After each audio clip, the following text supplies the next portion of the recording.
वसुदेवसुतं देवं कंसचाणूरमर्दनं देवकी परमानन्दं कृष्णं वन्दे जगद्गुरुम्।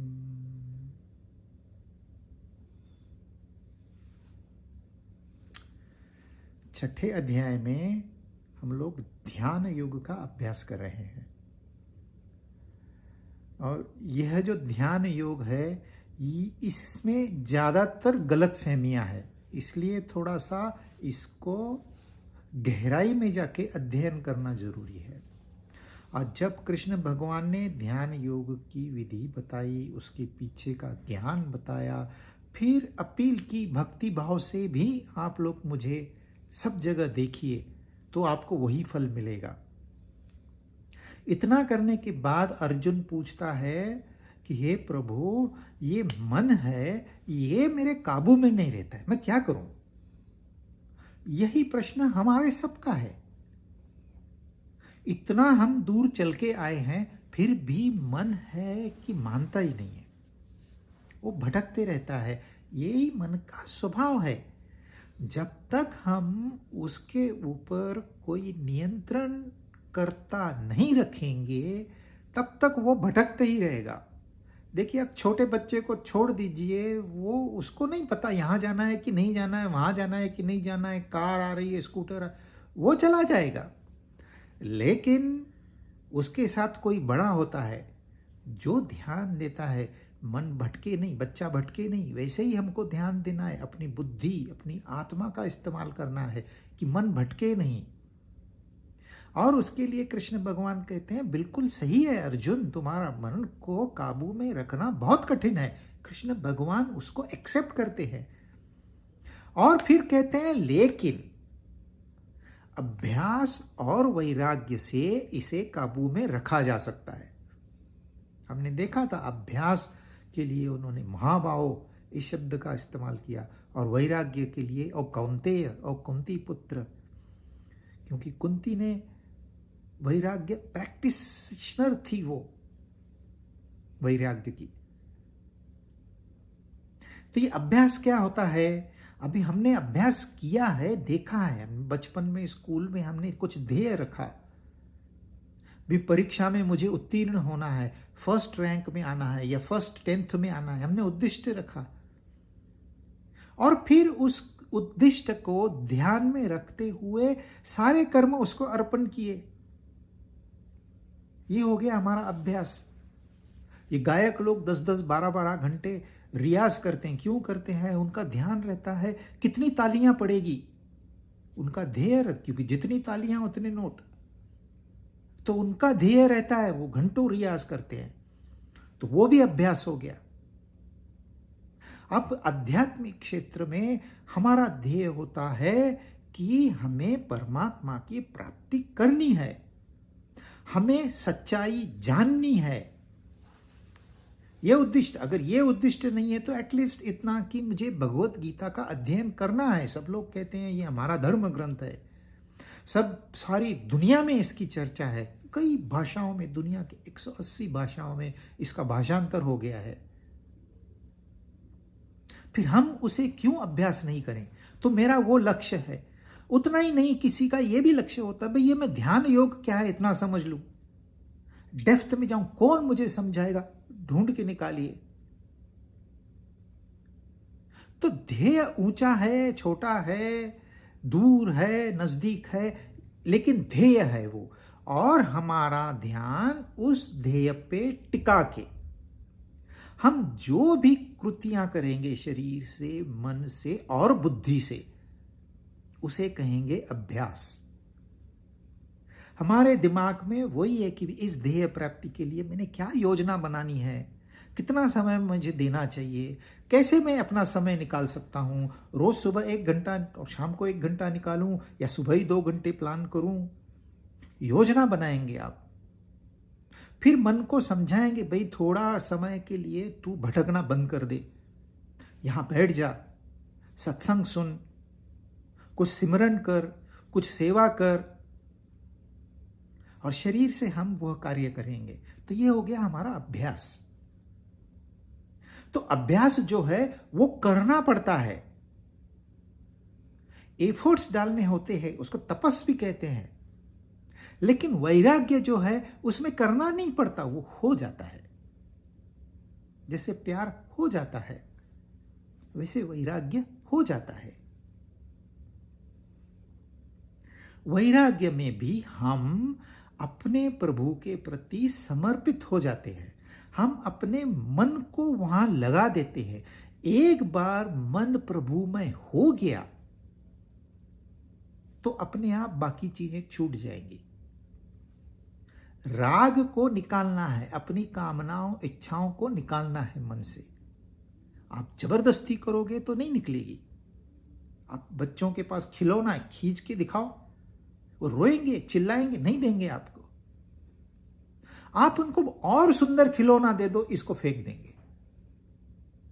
वैराग्य हो गया।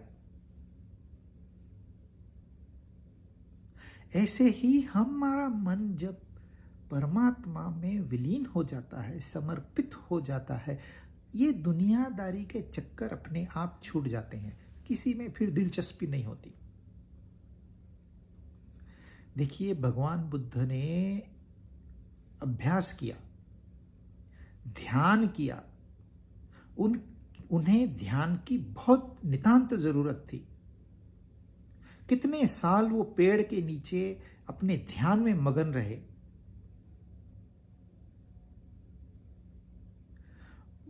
और उसी जगह पे संत मीराबाई थी।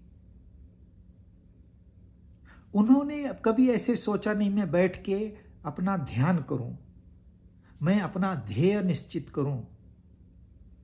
उनको एक बार बोल दिया कि यही है, यही कृष्ण है तेरा सब कुछ।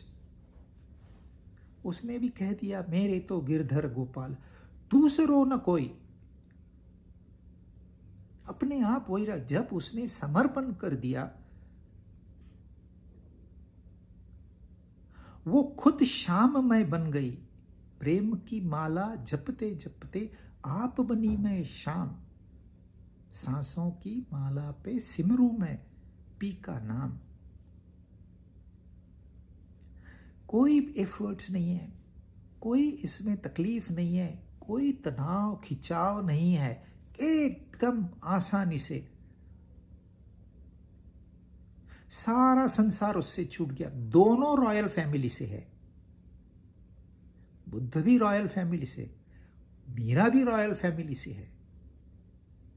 दोनों की सर्कमस्टेंसेस अलग है, लेकिन दोनों का ध्येय जो उन्हें प्राप्ति हुई है वो एक ही है। उस एक के तो सारे चक्कर है। वो एक जिसको समझ में आ गया उसको सब समझ में आ गया। 2, 4, 10, 50 ये समझना बहुत आसान है। एक लक्ष्य बुद्ध का था, एक लक्ष्य मीरा का था। संसार में कई पंथ है, कई मार्ग है। सब लोग कहते हैं हमारा ही मार्ग सबसे अच्छा है। कोई मार्ग अच्छा नहीं होता, कोई मार्ग बुरा नहीं होता। यदि आप मार्ग में फंस गए तो ये मार्ग आपके काम में नहीं आएगा। आपने ध्येय की प्राप्ति करनी है, ध्येय का पता है, ध्येय पे ध्यान है, तो आप सही दिशा में आगे बढ़ रहे हो। यदि ध्येय नहीं है, खाली पंथों में फंस गए, तो सारी तपस्या वैल्यू उसकी जीरो ही हो जाएगी। तो वैराग्य हमको करने की जरूरत नहीं है, सिर्फ हमारा मन जो है उसको बिठा देना है। भटकने की बजाय तू यहां सिमरन कर, नाम जप। अनेक प्रकार है। यदि मन उसमें लग गया तो आपको बुद्धि की अभी आवश्यकता नहीं है। आप मीराबाई के भजन सुनिए, उसमें आपको अपने आप ज्ञान भी मिल जाएगा, भक्ति भी मिल जाएगी। और कर्म भी मिल जाएगा। ये उसकी महिमा है। मीरा ने अपने आप को किसी पंथ से नहीं जोड़ा, बस एक शाम के सिवा और कोई नहीं। तो अभ्यास और वैराग्य दो अलग नहीं है, क्योंकि उद्देश्य एक है। हमें उद्देश्य महत्वपूर्ण है, कृति महत्वपूर्ण नहीं है। ध्यान में नहीं बैठ सकते, डोंट वरी। हम भक्ति हमको अच्छी नहीं लगती, डोंट वरी। हम पुस्तक नहीं पढ़ सकते, बहुत कठिन है, डोंट वरी। आपने ध्येय रखा है अपना, उस ध्येय के प्रति आप ईमानदार हो। आप अपना एग्जामिनेशन खुद करो कि क्या मैं ध्येय की ओर एक कदम बढ़ा हूं। यदि आप बढ़े हो तो अपने आप को कॉन्ग्रेचुलेट कीजिए और फिर उसी दिशा में आगे बढ़िए। एक न एक दिन ध्येय की पूर्ति होगी, परंतु ध्येय की पूर्ति के लिए यहां भी ध्यान देना है कि मैंने सब छोड़ देना नहीं है। लोग समझते हैं वैराग्य मतलब सब कुछ छोड़ देना है। सब कुछ छोड़ देना नहीं है। क्या छोड़ना है? ये जो मन में हमारे विचार, कल्पनाएं, इच्छाएं, द्वेष भावना, लोभ भावना, ये जो उत्पन्न होती है, इनको छोड़ना है। इनका वैराग्य होना चाहिए, न कि कर्तव्य कर्म का। कर्तव्य कर्म हम नहीं करेंगे तो यही कर्म हमें नीचे खींचेंगे, आगे बढ़ने ही नहीं देंगे।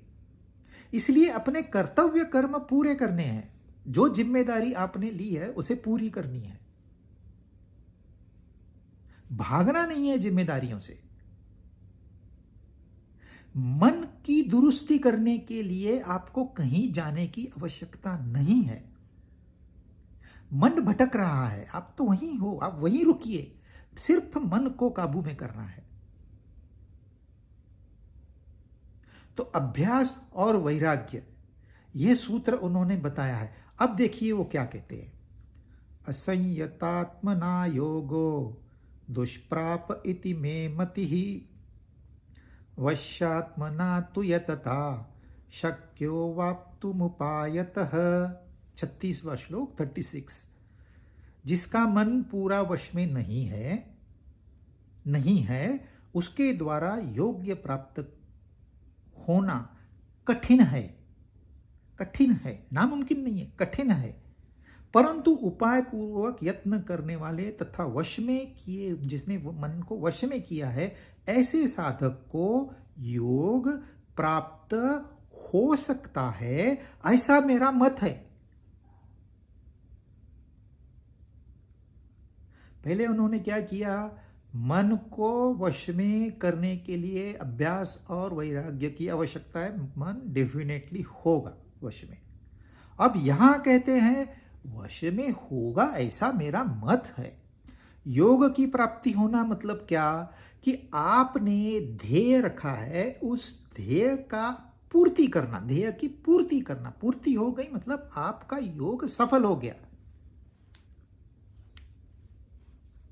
लेकिन वो क्या कहते हैं? जिसका मन वश में नहीं है उसके द्वारा योग को, मतलब उस ध्येय को प्राप्त करना कठिन है, लेकिन नामुमकिन नहीं है। अब ये दो ऐसी बातें कर रहे हैं, पढ़ने वाले को कंफ्यूजन हो जाए। अब तक वो हर बात कहते नहीं, ऐसे करने से ऐसे होगा। वो संसार के जो नियम है, जो आध्यात्मिक नियम है, उनको दोहरा रहे थे। अब यहां आध्यात्मिक नियम नहीं दोहरा रहे, यहां वो इंडिविजुअल को सामने रख रहे हैं। जो इसको पढ़ रहा है वो सही में कितने गहराई में जा रहा है हमें नहीं पता।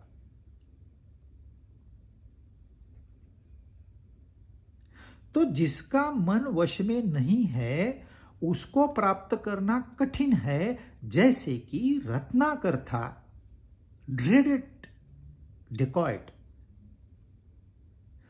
उसका नाम लेते ही लोग डरते थे, कांपते थे। ऐसे ही रत्नाकर को जब राम नाम मिला तो वाल्मीकि बन गए, जिन्होंने रामायण की रचना की।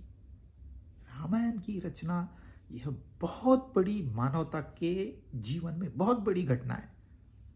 It's a turning point. तो कठिन है क्या? अगर रत्नाकर ये कहते कि नहीं नहीं नहीं यार, मेरे से नहीं होगा, मेरे को तू लोगों को मारने को बोल, मैं मार दूंगा, लूटने को बोल, मैं लूट लूंगा, ये तो मेरे बाएं हाथ का खेल है, बैठ के राम नाम लेना मेरे से नहीं होगा। उन्होंने कोई आर्ग्यूमेंट नहीं की, विश्वास रखा गुरु पे। गुरु ने कहा बैठ गया। तो कठिन जरूर है, नामुमकिन नहीं है। तो आप कहां पर हो ये मायने नहीं रखता। मैं तो बड़ा पापी हूं, भले पापी हो, नो प्रॉब्लम। मुझे बहुत बुरी आदतें हैं, नो प्रॉब्लम।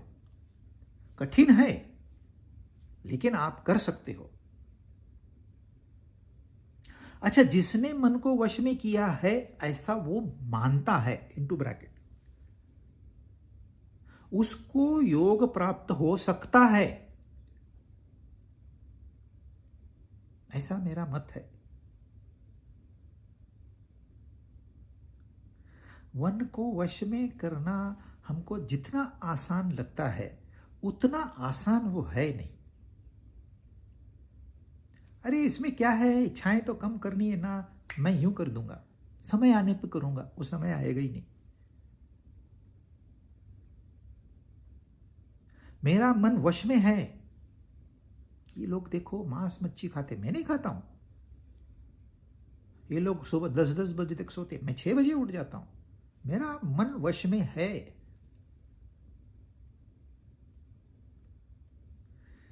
एक प्रकार के लोग होते हैं जो नॉन वेजिटेरियन होते हैं, मांस मच्छी खाते हैं। दूसरे होते हैं वेजिटेरियन और तीसरे होते हैं वीगन। ये वीगन में एक बहुत बड़ी वैरायटी ऐसी है जिनको अपने वीगन होने पे बड़ा अभिमान है। वो किसी साधारण रेस्टोरेंट में नहीं जाएंगे, सबसे महंगा रेस्टोरेंट होगा वहां जाएंगे। और वीगन के रेस्टोरेंट सबसे महंगे होते हैं। क्यों, इसका कोई पता नहीं है। और ये दूसरे होते हैं जो वेजिटेरियन होते हैं, लेकिन ध्यान नॉनवेज कौन खाता है इसके ऊपर होता है। ये नॉनवेज खाने वाले, इनको निकालो, इनके घर नहीं जाना है, इनसे दोस्ती नहीं करनी, दूर रहो ऐसे लोगों से। और ये जो नॉनवेज खाने वाले हैं, ये उनको भूख लगी, प्राणी को पकड़ा, काट दिया, पका के खा लिया, और बोलते हैं हम ऐसे ही करते हैं। अब देखिए इन तीनों की मन की दशा। इसको कोई उद्विग्नता नहीं है। जो नॉनवेज खा रहा है उसे कोई उद्विग्नता नहीं है, कोई पछतावा नहीं है, कोई उसको पाप नहीं लग रहा है। उसके कर्म गलत है, उसके कर्म का हिसाब होगा, लेकिन एक ही बार होगा। आज उसने मुर्गे को काट के खाए, ये मुर्गा उसको श्राप देगा कि एक दिन मैं तुझे काट के खाऊंगा। वो इसी जन्म में हो सकता है, नहीं तो इसको फिर ये इंसान मुर्गा बनेगा, मुर्गा इंसान बनेगा और उसको काटेगा। उसका कर्म का हिसाब हो गया, वो छूट गया, एक सजा मिल गई, वो छूट गया। लेकिन ये जो है वेजिटेरियन आदमी, ये हमेशा नफरत करते रहता है अंदर से कि ये पापी लोग हैं, ये हिंसक लोग हैं, अहिंसा तो इन्हें पता ही नहीं, शास्त्रों का तो इन्हें ज्ञान ही नहीं। देखो कैसे घूमते हैं, देखो इनकी रचना कैसे मोटे हो गए हैं। तो इसके मन में जो विचार चल रहे हैं, जिससे उसका मन विचलित हो रहा है, उनके समझ में नहीं आ रहा है हमारा मन विचलित हो रहा है। कहने को कहते हैं हमारा मन वश में है, कहां वश में है। और इस उद्विग्नता का फल क्या होगा? अरे ये जन्म में तो आप भोगोगे, अगले जन्म में भी भोगोगे, वो तो छूट गया। जिसने पाप किया उसने अपना ये कर दिया, हिसाब पूरा कर दिया, सजा भुगत ली, जो भी सजा मिलनी थी, उसके हाथ पैर काटने थे कट गए, जो भी हुआ हो गया, वो तो छूट गया। लेकिन आप फंसे पड़े हो।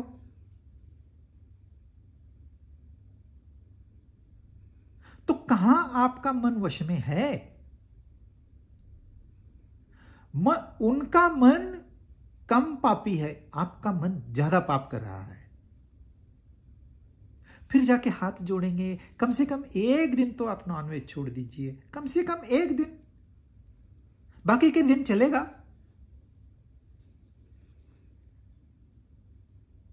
ये कौन सा तरीका है? क्यों? हमारे इष्ट का दिन है वो। आप खाली सोमवार को नहीं खाइए, आप खाली शनिवार को नहीं खाइए, मतलब बाकी दिन खाइए। वो कहेंगे ठीक है, आपकी 10 बार हम बात मान लेंगे, 10 सोमवार हम नहीं खाएंगे। एक बार तो आप हमारी बात मान लीजिए, फिर मानोगे। किसका मन उद्विग्न है? उसका मन उद्विग्न है, आपका मन उद्विग्न है। कहने को आप कह रहे हैं मैंने मन को काबू में किया है, मैं नहीं खाता हूं, लेकिन उससे ज्यादा आपका मन उद्विग्न है। यदि ऐसे इंसान को योग प्राप्त करना हो तो क्या यह मुमकिन है? देखिए, ध्यान तो आपका बाहरी संसार में ही है, इंट्रोवर्ट तो वो हुआ ही नहीं, तो कैसे योग की प्राप्ति होगी? इसलिए कृष्ण भगवान बड़े डिप्लोमेटिकली बता रहे, जरा ध्यान दो। अब तक आप नींद में चले गए थे, क्योंकि ये जो टॉपिक था यहां नींद में जगाने के लिए वो ऐसी बात कर रहे हैं। कहने को आप कह देते हो मैं पीता नहीं, मैं खाता नहीं, मैं ये नहीं करता, मैं वो नहीं करता, मैं देखता नहीं हूं, मैं सुनता नहीं हूं, तो आप करते क्या हो? जो कुछ नहीं करता उसका योग होगा। ये ग्रंथ गुरु नहीं है, ये गुरु गुरु नहीं है। सच्चे गुरु आपके अनुभव है। जो अनुभव आपके मन को विचलित करता है, उस अनुभव से आपने बचना है। और आप बड़े अभिमान से अपना कह रहे हो हम तो बड़े अच्छे हैं। खाक अच्छे हैं, उसके कर्म गलत है, लेकिन मन तो उसका उद्विग्न नहीं हो रहा है। टेररिस्ट का कभी मन उद्विग्न होता है? कांपते हैं उसके हाथ, उसको लगता है मैं जो कर रहा हूं सही कर रहा हूं, क्योंकि उसको बताया गया है तू तो जन्नत में जाएगा। हां, यदि आप उसे बता दो सच्चाई क्या है, तो फिर वो डेयरिंग नहीं करेगा।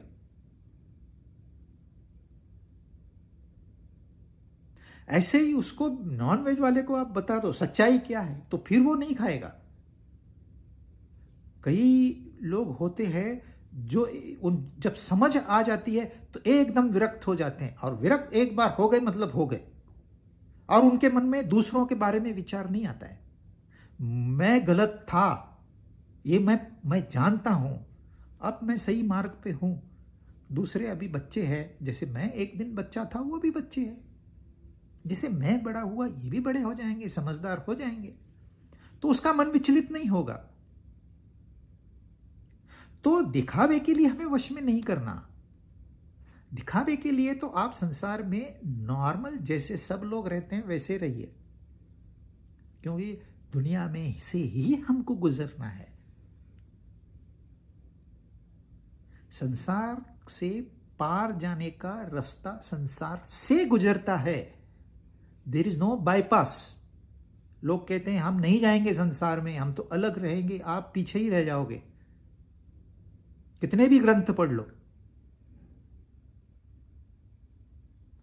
ऐसे लोग अभिमानी हो जाते हैं, और जिसके पास अभिमान है उसका योग तो नामुमकिन है। तो यहां वो कह रहे हैं, देखो अर्जुन, कठिन है मन को काबू में रखना, लेकिन अभ्यास से और वैराग्य से ये काबू में आता है। लेकिन ये ध्यान रहे, यदि मन तुम्हारा काबू में नहीं है तो इसका मतलब ये नहीं कि तुम्हें योग प्राप्त नहीं होगा, आप अपनी ध्येय की पूर्ति नहीं करोगे, ऐसे नहीं है। हो सकता है, और ये भी जरूरी नहीं आपने मन को तो काबू में कर लिया है। किस चीजों में, कई चीजों में लोग मन को काबू में कर लेते हैं, नहीं ऐसे नहीं, लेकिन कोई तो एक वीकनेस उनका रहता है। वह एक वीकनेस ज्यादा डेंजरस है। आप बड़े लोहे की चेन है, एक प्लास्टिक की चेन उसमें डाल दो, एक कड़ी प्लास्टिक की डाल दो, तो वो चेन की ताकत चली गई। ऐसे हमारा एक वीकनेस बाकी सारे अच्छे कर्मों का नुकसान कर देता है। तो बड़ा सावधानी से हमको ये काम करना है। ऐसे ही कामनाओं को हमने दबाना नहीं है। कामनाएं अपने आप छूटनी चाहिए। ये संसार अपने आप छूटना एकदम इजी प्रोसेस होनी चाहिए। देखिए, मीराबाई को एक बार कृष्ण मेरा है इतना पता चल, क्या कठिनाई थी, उन्होंने वो रास्ता कभी नहीं छोड़ा। सब कुछ छूट गया, वो नहीं छूटा। अब आप कहोगे कि कठिनाइयां तो आई, फिर कठिनाइयां, ये मार्ग में तो कठिनाइयां आती है, दे आर वेलकम। यही तो आपकी टेस्ट है। कठिनाइयों में जो खड़ा रहेगा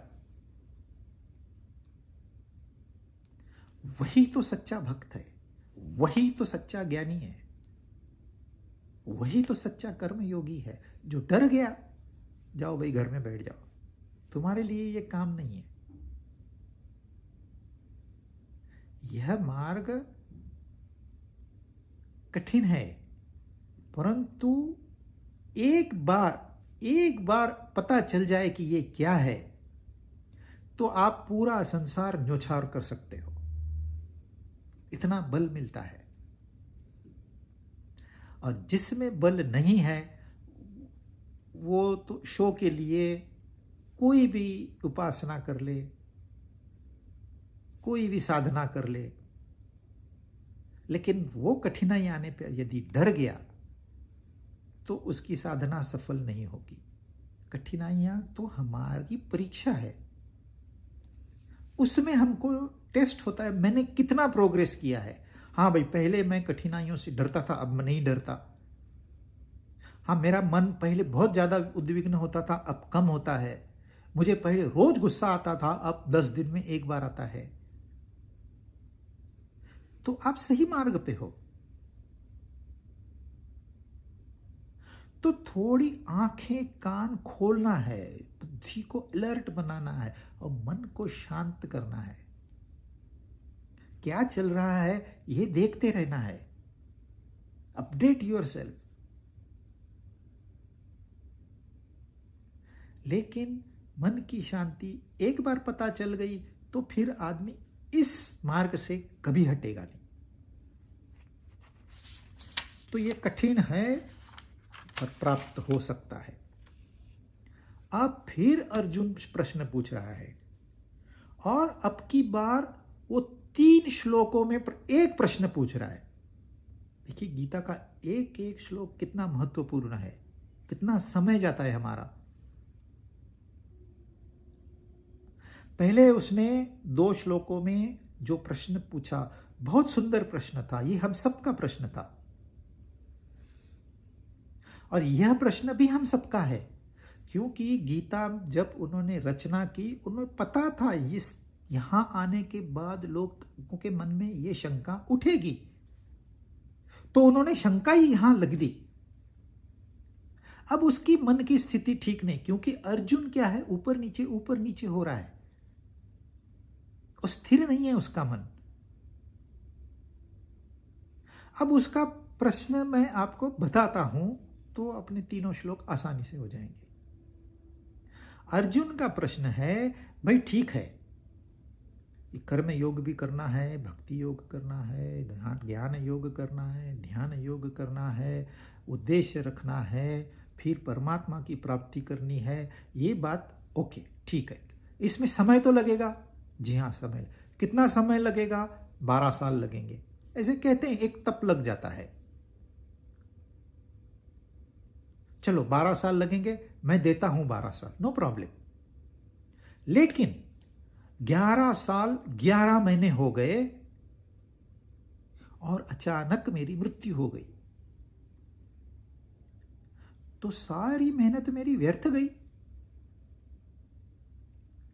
कम से कम ये 11 साल 11 महीने मैं अपना दुनियादारी तो अनुभव करता था, मौज मस्ती तो लेता था इसकी मैं, तो मेरा ये भी चला गया, वो भी चला गया, न मुझे सिद्धि प्राप्त हुई।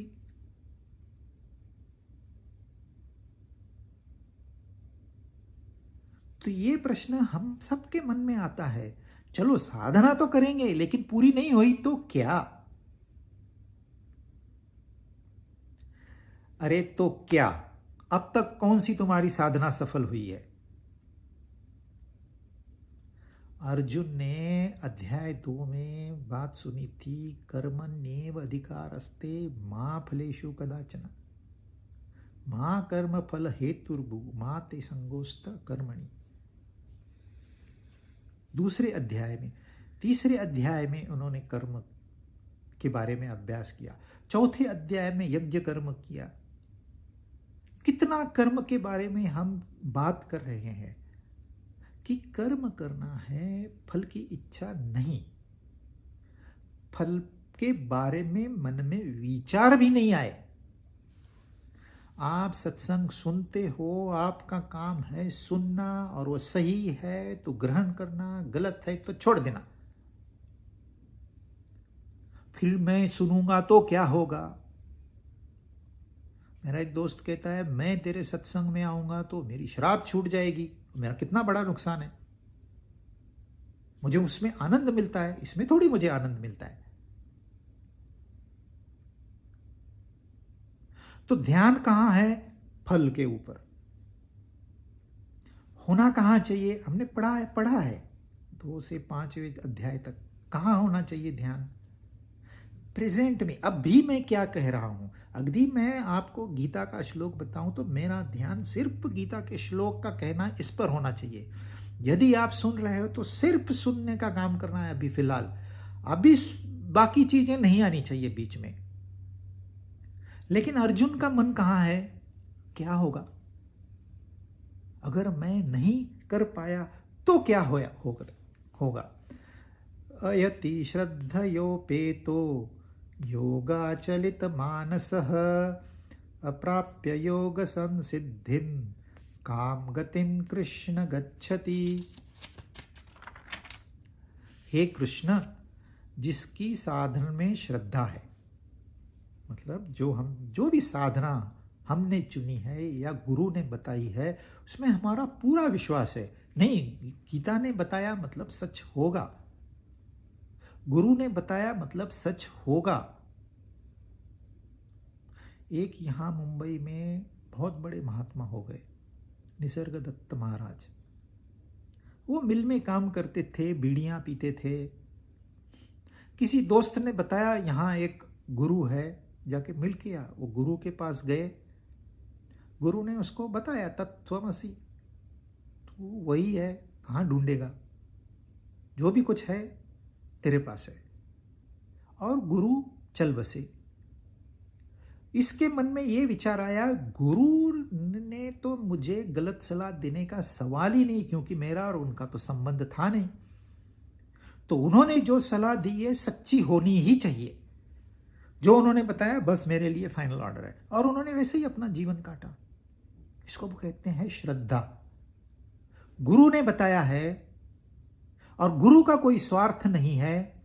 इस गुरु को न पैसा चाहिए न नाम चाहिए, उसको सिर्फ ये चाहिए कि मेरा शिष्य गुरु बन जाए। शिष्य शिष्य नहीं रहे। गुरु शिष्य को शिष्य रखने के लिए नहीं होता है। गुरु का काम है शिष्य को गुरु बनाना। जब उसने देखा कि मेरे गुरु में ये सारी बातें हैं और उन्होंने कहा है तत्त्वमसि, बात खत्म, I am going to follow it.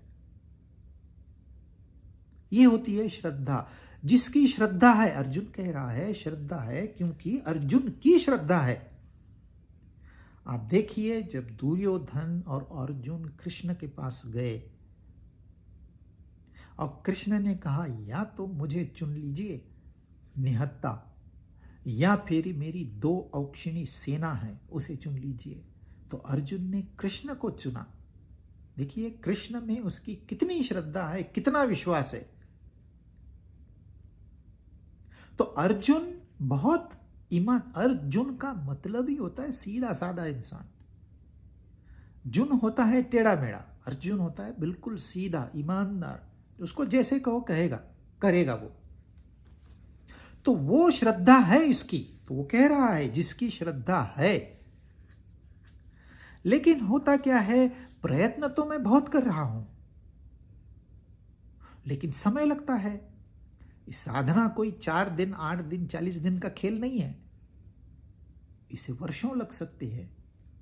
और बहुत बार ये हो जाता है, ध्यान हट जाता है परमात्मा से, फिर इंसान संसार में घुस जाता है। इसलिए कहते हैं रोज सत्संग चाहिए जीवन में, मरते दम तक इसको छोड़ना नहीं है। कम से कम 1 घंटा आधा घंटा सत्संग जरूरी है, तो मन भटकेगा नहीं। लेकिन अगर चलो मन मेरा भटक गया और अंत समय प्राप्त हो गया, तो अंत समय तो मेरे मन में तो संसार का विचार था, अब मेरा क्या होगा, ये कौन सी गति को चला जाएगा। हे कृष्ण, जिसकी साधन में श्रद्धा है पर जिसका प्रयत्न शिथिल है, ऐसे, और जो योग से विचलित हो गया है, ऐसे साधक की अंत समय यानी कि मृत्यु या मृत्यु के बाद में क्या गति होगी। वो तो यहां से भी गया वहां से भी गया, न परमात्मा मिला न संसार मिला।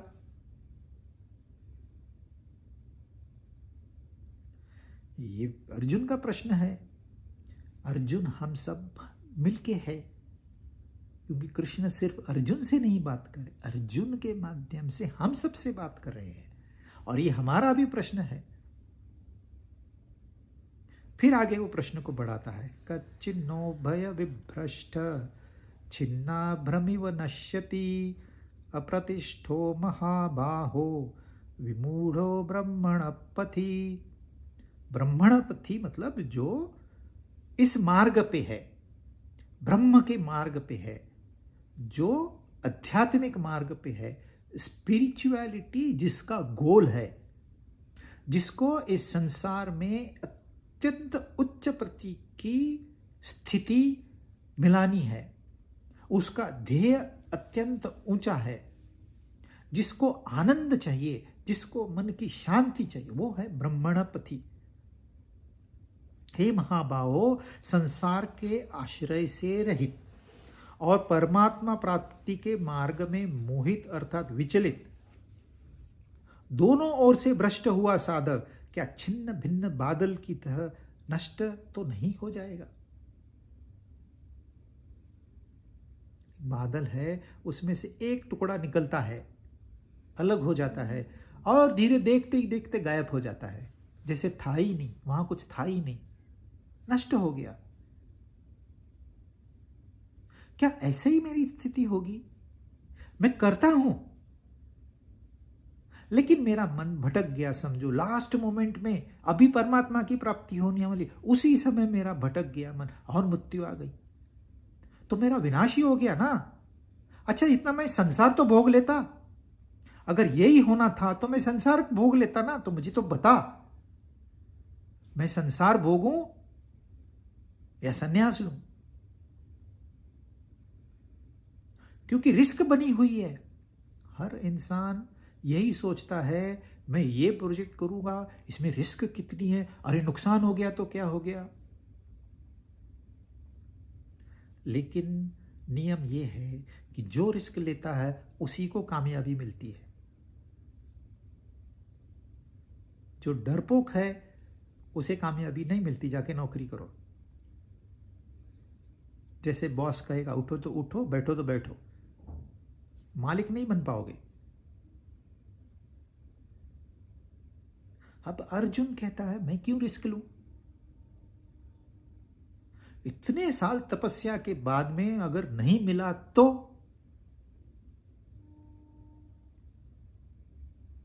अर्जुन का ध्यान लक्ष्य पे नहीं है, अर्जुन का ध्यान फल पे है। मैं मेहनत कर लूंगा, नहीं मिला तो क्या तुम्हें कोई लिखित गारंटी चाहिए? स्टॉक मार्केट में लोग इन्वेस्ट करते हैं, कॉमन मैन आजकल स्टॉक मार्केट में इन्वेस्ट करता है, और अनुभव ये है किसी किसी को तो विंडफॉल प्रॉफिट होता है, कोई इसमें डूब भी जाता है, लेकिन आमतौर पर जो इन्वेस्टर है, ईमानदार इन्वेस्टर है, उसे अच्छा खासा रिटर्न मिल जाता है। वो अपनी रिटायर्ड लाइफ भी प्लान कर सकता है।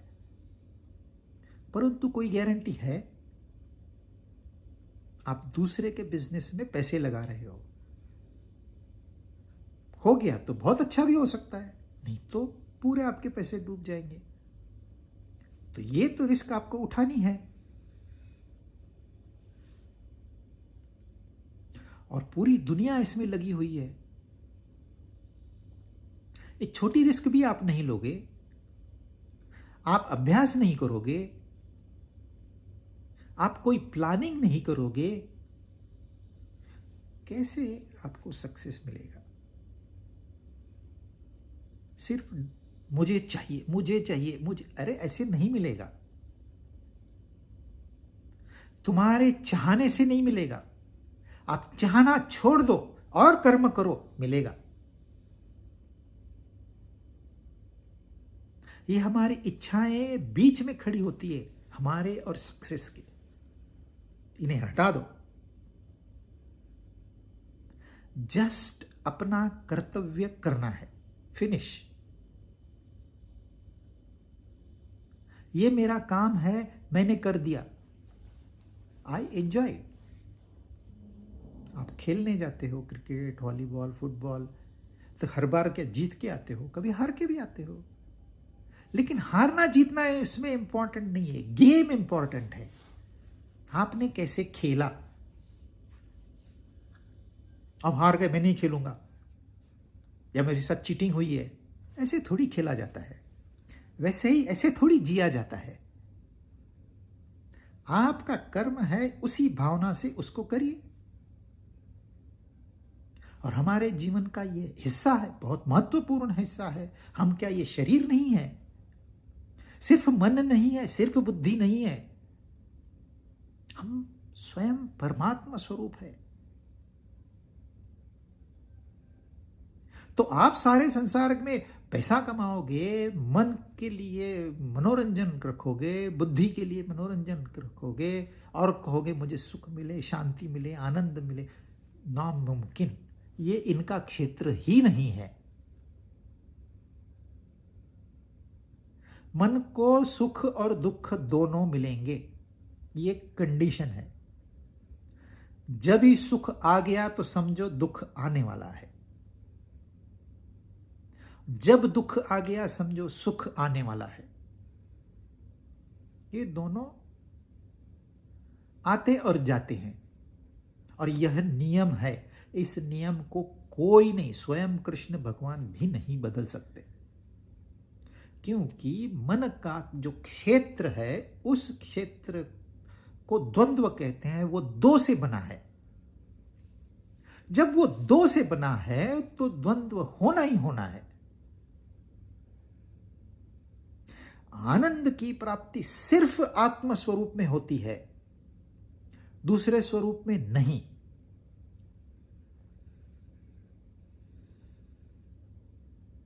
परंतु अर्जुन का ध्यान आत्म स्वरूप में अभी तक नहीं है।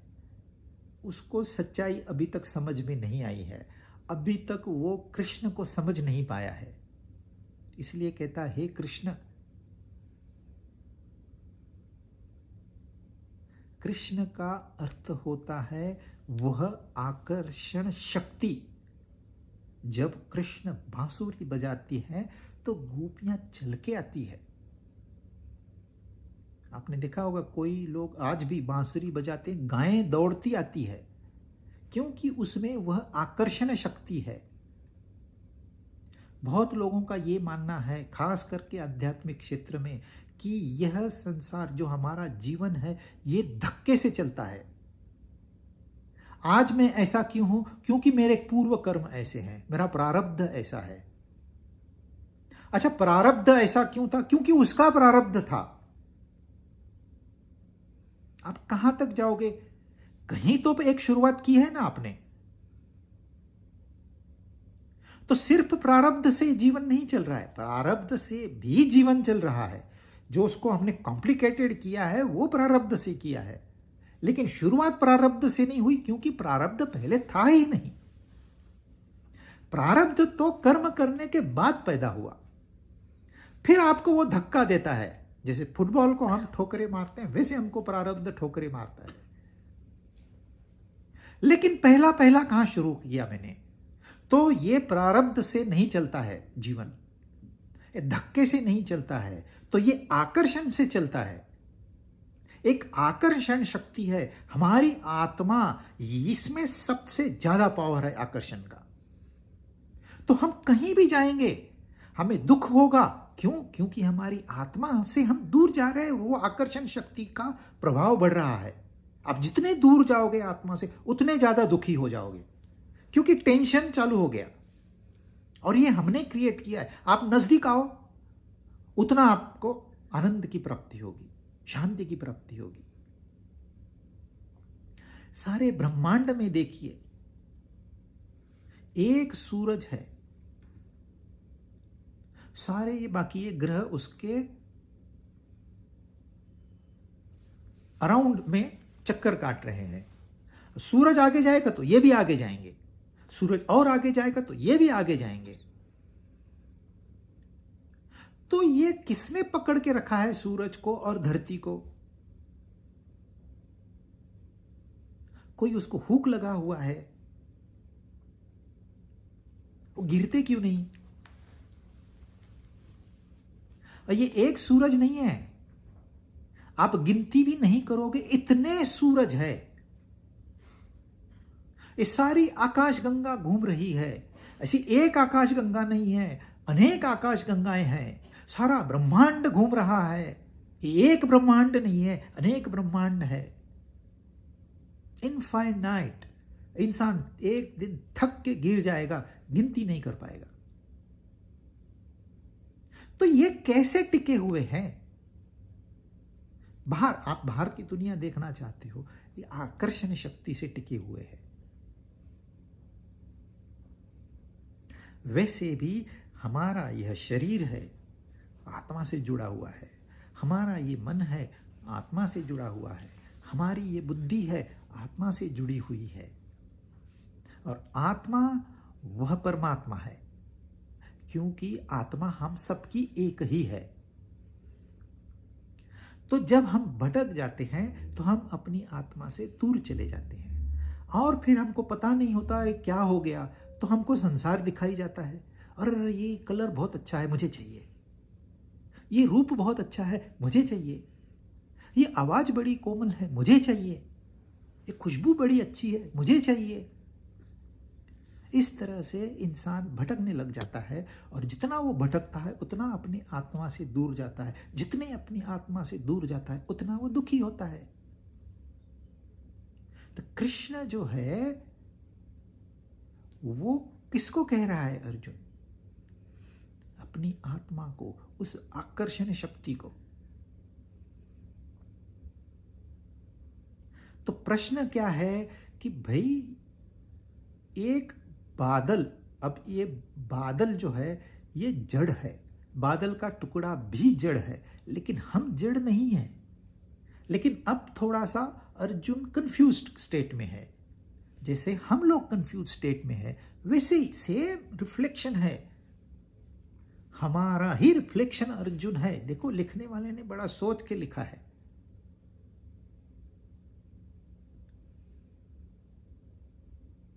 तो अर्जुन कहता है कि जैसे वो बादल का टुकड़ा नष्ट हो जाता है, क्या वैसे हम नष्ट हो जाएंगे? क्या नष्ट होता है इस संसार में?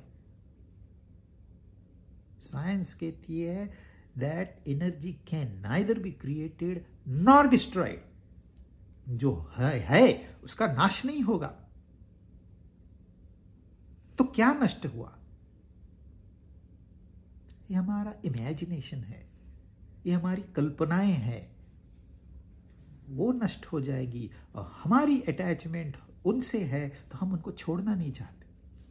हमने अपनी कल्पना से अपना विश्व निर्माण किया है, अब हम उसको छोड़ना नहीं चाहते। मत छोड़िए। गीता सिर्फ आपको अपने असली स्वरूप, असली रूप जो है, ओरिजिनलिटी, उसकी खाली याद दिलाती है और कुछ नहीं।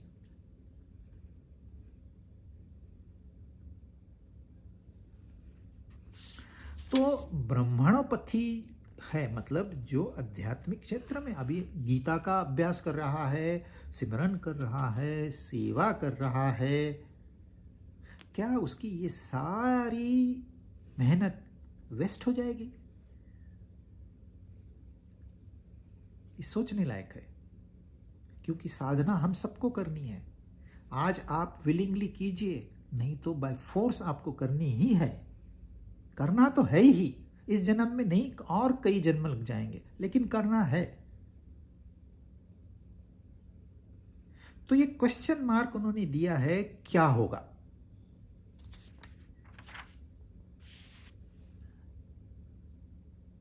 अब अर्जुन का प्रश्न है, लेकिन अर्जुन जो है ये बहुत सीधा साधा, भोला भाला और कृष्ण में पूरा विश्वास रखने वाला है। तो ये कहता है, एतन में संशयम कृष्ण छेत्तुर्मर्हस्य शेषतः त्वदन्य संशयस्यास्य छेत्ता न ह्युपपद्यते। हे कृष्ण, मेरे इस संदेह का सर्वथा छेदन करने के लिए आप ही योग्य है, क्योंकि इस संशय का छेदन करने वाला आपके सिवा दूसरा कोई हो नहीं सकता।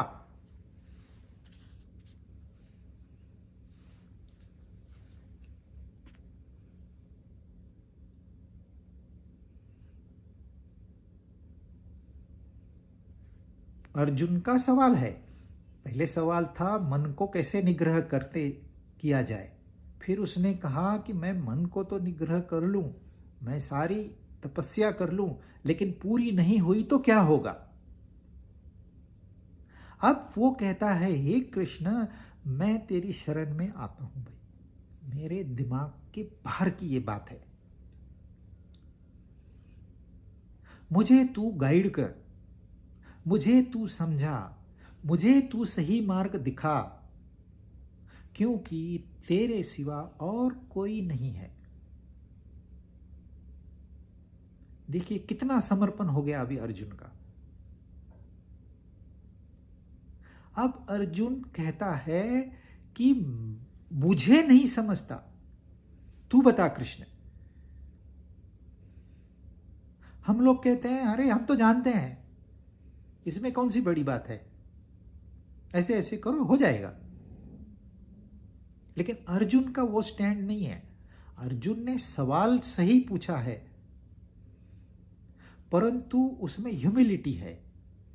वो कृष्ण का ज्ञान टेस्ट नहीं कर रहा है, वो जेन्युइन अपनी शंका बता रहा है। अच्छा नहीं होगा तो क्या तुम गारंटी देते हो? ये सवाल नहीं है अर्जुन का। अर्जुन का सवाल है, ये तो मेरे से नहीं होता है, तो मुझे आप गाइड करिए। अर्जुन का अप्रोच पॉजिटिव है। हम लोगों का अप्रोच कम हो जाता है। जब भी कोई प्रश्न सामने आता है, यह मेरा प्रश्न है, हम प्रश्न को भी अटैच हो जाते हैं। लेकिन अर्जुन का अप्रोच है कि भाई कृष्ण खड़े हैं, कृष्ण मेरे हर शंका का निरसन करेंगे, मेरा समाधान करेंगे, इतना उसमें आत्मविश्वास है। और इसी की वजह ये पूरी भगवत गीता पूरी हो सकी। यदि अर्जुन कृष्ण में कॉन्फिडेंस नहीं दिखाते तो आगे कृष्ण भगवान कुछ नहीं बोलते, क्योंकि जब पहले अध्याय में अर्जुन ने बात की कृष्ण ने चुप्पी, कुछ बोलना नहीं है, तुम बोलना है वो बोलो। जब अर्जुन ने शरण ली तो कृष्ण ने कहा क्या करना चाहिए। अब यहां भी वही हुआ है। अब ये 3 श्लोकों में, मतलब 2 श्लोकों में प्रश्न पूछा, तीसरे में उसने सरेंडर कर दिया, समर्पण कर दिया कि आप ही मुझे समझा सकते हो, आप ही बता सकते हो, दूसरा कोई है ही नहीं। कितना कॉन्फिडेंस है देखिए। तो यही बात कृष्ण को अच्छी लगी। हालांकि प्रश्न इतना अच्छा नहीं था, परंतु अर्जुन का जो समर्पण है कृष्ण के प्रति, यह बहुत महत्वपूर्ण है और यही शिक्षा का फाउंडेशन है। जहां विश्वास है वहीं आदमी सीख पाएगा, नहीं तो आप कितने 100 क्लास अटेंड करिए, 1000 क्लास अटेंड करिए, 20-20, 25-25 साल लोग सुनते हैं सत्संग, कोई फर्क नहीं। क्यों? विश्वास ही नहीं है, श्रद्धा ही नहीं है। अब कृष्ण भगवान 40वें श्लोक से एक दिशा थोड़ी सी बदलते हैं और अर्जुन के शंका का समाधान करते हैं। पार्थ नैवेह नामुत्र विनाशस्तस्य विद्यते, नहि कल्याणकृत् कश्चित् दुर्गतिं तात गच्छति। हे पृथानंदन, उसका न तो इस लोक में न परलोक में ही विनाश होता है। देखिए, उसने साधना की है, उसको 12 साल साधना करनी थी, 11 साल 11 महीने साधना की, ध्यान भटक गया तो उसका विनाश नहीं होगा। Not in this world, in any other world. उसकी जो तपस्या है व्यर्थ नहीं जाएगी। हमने कोई कर्म किया, वो पूरा नहीं हो सका, लेकिन हमने ईमानदारी से मेहनत की है, व्यर्थ नहीं जाएगी, उसका विनाश नहीं होता। क्योंकि हे प्यारे, कल्याणकारी काम करने वाला कोई भी मनुष्य दुर्गति को नहीं जाता। अब कृष्ण भगवान गारंटी दे रहे कि इस लोक में क्या, परलोक में क्या, आप जो लोग समझना चाहते हो वो लोग समझ लो, जो जन्म सोचना चाहते हो वो समझ लो। इस जन्म में भी नुकसान नहीं होगा, नेक्स्ट जन्म में भी। ये आपकी कंटिन्यूटी होगी। ये आपने अपने बैंक में पैसे जमा कर दिए, ये आपके ही रहेंगे, चाहे आप जन्म मटा लो, चाहे दूसरा शरीर धारण कर लो, यह संपत्ति का नाश नहीं होगा। यह आपकी सच्ची कमाई है। सिर्फ आध्यात्मिक कमाई लेके इंसान दूसरे योनि में जाता है, सिर्फ। बाकी ये भौतिक कमाई सब छोड़नी पड़ती है। यह आध्यात्मिक कमाई जो है, ये जो ज्ञान और भक्ति की भंडार है, यह लेके इंसान आगे बढ़ता है। यह कृष्ण का आश्वासन है। इसको हम विस्तार से चर्चा करेंगे, लेकिन अगले टाइम।